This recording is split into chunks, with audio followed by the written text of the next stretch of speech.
This novel is set 2 centuries ago. Candide by Voltaire. That's me, said Martin. I can't help it, I cannot see things any other way. You must be possessed by the devil, said Candide.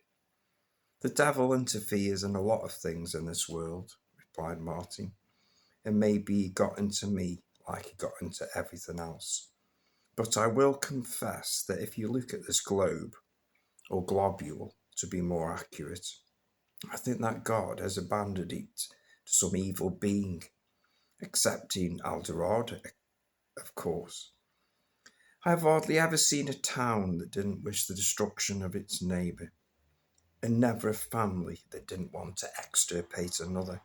Everywhere you go, the weak loathe the powerful, at whose feet they crawl, and the rich treat them like flocks whose wool and meat they sell. In Europe, 1 million regimented assassins crisscrossed the continent and engaged in a disciplined form of murder and robbery to earn a living, because no job is more honourable. And in towns that appear to enjoy peace and where the arts flourish, people are more consumed with envy, worry, and anxiety than in a town faced with the horrors of a siege. Secret suffering is crueler than public misery. In one word, I've seen and experienced so much that I have become a Manichean. And yet there is good in this world, retorted Candide. That may be so, said Martin, but I have not seen any. In the middle of this discussion, they heard cannon firing. The shots were growing louder and louder. They both grabbed their telescopes and saw 2 ships engaged in a naval battle at a distance of about 3 miles.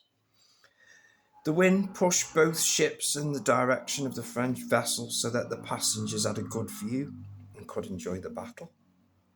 Then one of the ships fired a broadside that was so well aimed and so low that it consigned the other ship to the depths of the ocean.